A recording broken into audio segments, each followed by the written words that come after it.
நமஸ்காரம். நாவுக்கரசு சென்னையிலேருந்து பேசுகிறேன். இது நேற்றைய பாகத்தின் தொடர்ச்சின்னு கூட சொல்லலாம். 10 days 10 வீடியோஸ். இன்னைக்கு 10th டே. சகோதரி ஒருத்தவங்க ரேட்டு வந்துட்டு இவ்வளவு வித்தியாசம் இருக்குது, ஒரு 300 rupeesலேருந்து 500 rupees வரைக்கும் வித்தியாசம் வருது, நான் எப்படி ஒரு சரியான பில்டர்கிட்ட என்னோட ப்ராஜெக்டை கொடுக்கறது கைட் பண்ண முடியுமான்னு கேட்டிருந்தாங்க. அதற்கான தெளிவான விளக்கத்தை இன்னைக்கு பார்த்துடலாம் வாங்க.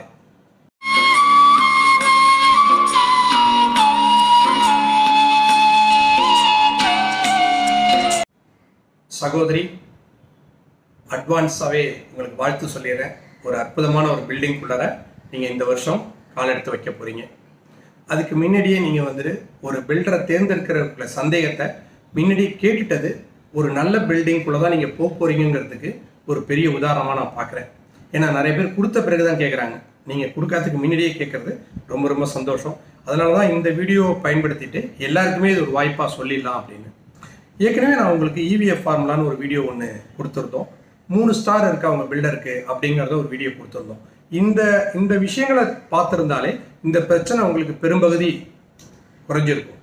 பட் ஓகே, இப்போ நீங்கள் 2 பேரோட ஸ்பெசிஃபிகேஷன் ஒரே மாதிரி இருக்குது. இவர் 1500 சொல்கிறாரு, இவர் 1900 2000 சொல்கிறாங்க. இந்த ரெண்டுத்துக்கும் எப்படி நான் கண்டுபிடிக்கிறது? முதல் விஷயம், நீங்கள் அவங்கள்ட்ட கேட்கும் போதே இந்த ப்ராஜெக்டில் எது டூஸ் எது டோன்ட்ஸ் அப்படிங்கிறத தெளிவாக்கி. ஏன்னா பல இடத்துல நாங்கள் பார்க்கும்போது உள்ளார பில்டிங் ஸ்கொயர் ஃபீட் ரேட் ஒன்று சொன்ன பிறகு அந்த லாஃப்ட் போடக்கூடிய பெட்ரூமில் லாஃப்ட் இதில் வராது, சன்ஷேடு இதில் வராது, ஸ்டேர் கேஸ் இதில் வராது. ஸ்டேர் கேஸ் ஸ்பைரல் ஸ்டேர் கேஸாக இருக்குது, இல்லை அதில் டெக்னிக்கலாக ஒரு டிசைன்டு ஒரு ஸ்டேர் கேஸ் பண்ணியிருக்காங்கன்னா அது வேறு. ஆனால் நார்மலாக போடுற ஸ்டேர் கேஸ்லேயே அந்த ஸ்டேர் கேஸ்க்கு காஸ்ட் வேறு. இப்படி ஒவ்வொரு விஷயத்துலையுமே பேரபட் வால் கிடையாது, வெதரிங் கோர்ஸ் வராது, வாட்டர் டேங்க்கு வராது. இப்படி ஒவ்வொரு விஷயத்தையும் இதெல்லாம் வராதுன்னு சொல்லக்கூடியது அதுக்கப்புறம் ரேட்டில் வரும். இந்த டூஸ் டோன்ட்ஸ் கேட்டிருந்தீங்கன்னா அதில் ஓரளவுக்கு கிளாரிட்டி வந்துடும். அதையெல்லாம் தாண்டி சகோதரி, இந்த தொழில் 70% மறைபொருளாலே சூழப்பட்டது. நீங்கள் பார்க்கறது பட்டி பார்த்து பெயிண்ட் அடிச்சிருக்கிற அந்த பெயிண்ட் தான் உங்கள் கண்ணுக்கு தெரியும்.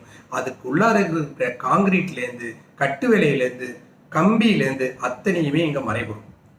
நான் பண்ணும்போது பார்க்க போகிறேனே, இந்த தொழிலில் ஒரே ஒரு சூட்சமத்தை உங்களுக்கு சொல்லிடுறேன்.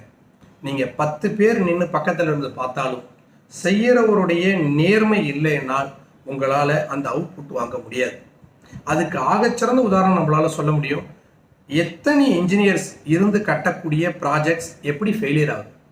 ஏன்னா அதை கண்காணிக்கிறவங்களும் மனுஷன்தான் இல்லையா? எல்லாத்துக்கும் ஒரு வீக் பாயிண்ட் இருக்கும் இல்லையா? அப்போ அதுக்கு ஒரே வழி கட்டக்குருடைய நேர்மை. இப்போ உதாரணமாக ஒரு விஷயம் எடுத்துக்கிட்டிங்கன்னா, இப்போ ஒரு 10-15 நாளைக்கு முன்னாடி நடந்தது. எலக்ட்ரிக்கல் ஒரு இஷ்யூ என் கஸ்டமரோட ரிலேட்டிவ் வீட்டுக்கு. அது ஒரு ரெக்வஸ்ட் பண்ணியிருந்தாங்க, எலக்ட்ரிஷியனே இல்லை, கொஞ்சம் தயவுசெய்து போய் பாருங்கன்னாங்க. போய் அந்த எலக்ட்ரிக்கலில் பிரச்சனைன்னு சொல்லிட்டு அந்த ஒயரை என் எலக்ட்ரிஷியன் உருவி பார்த்தா ஒரு 30 அடியில் 3 ஜாயிண்ட் இருக்கு. ஒரு ஜாயிண்டே உள்ளார கன்சீல்டரில் போடலாமா? இப்போ கட்ட வீடு உள்ளார இருந்து எடுத்து பார்க்கும்போது தான் பிரச்சனை தெரியுது. எத்தனை வீட்டில் 3 ஃபேஸ் கனெக்ஷன் இருக்கிற வீட்டில் ஒரு ஃபேஸில் பவர் போனால் அந்த வீட்டில் ஃபுல்லாகவே பவர் போயிடும். திருப்பி நீங்கள் ரோட்டரி சுவிட்சோ ஏதோ ஒன்றில் மாற்றின பிறகு தான் எல்லாம் வரும். அப்படின்னா என்ன அர்த்தம்? 3 சர்க்யூட்டாக பிரிக்கவே இல்லை.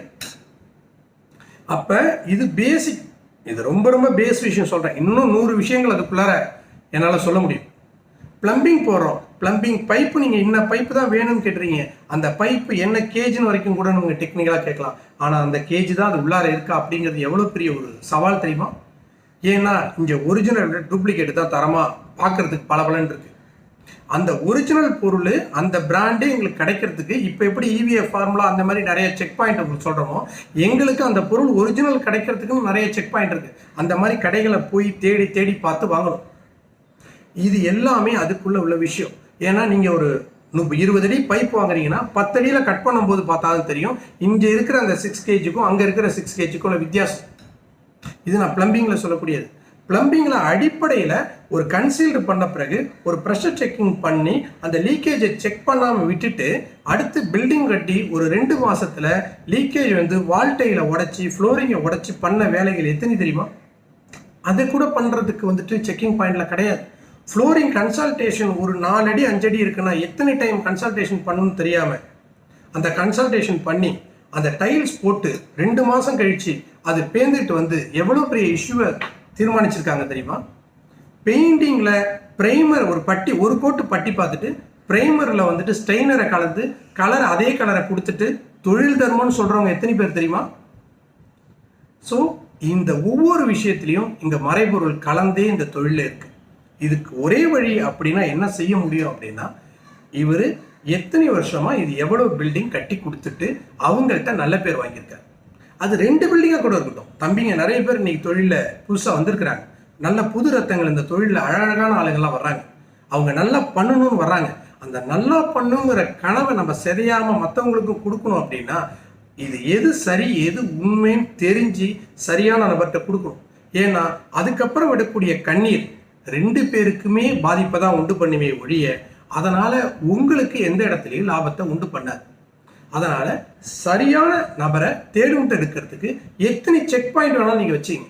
ஆனால் தேர்ந்தெடுத்த பிறகு அவரை நீங்கள் நம்பியே ஆகணும். நீங்கள் நம்பலைன்னால் அதனால தான் பலவிதமான பிரச்சனைகள் வரும். ஏன்னா நம்ம அப்பா அப்பயே சொல்லிட்டு போயிட்டாரு, எண்ணி துணிக கருமம் துணிந்த பின் எண்ணுவது என்பது இழுக்கு. நிச்சயமா நீங்க அற்புதமான ஒரு பில்டரை தான் தேர்ந்தெடுப்பீங்கன்னு நம்புறேன். உங்க கிரகப்பிரவேசத்துக்கு நீங்க கண்டிப்பா கூப்பிடணும், நான் வரணும். மிகப்பெரிய ஒரு அற்புதமான வாழ்க்கை உங்களுக்கு அமைய வாழ்த்துக்கள். நன்றி, நமஸ்காரம்.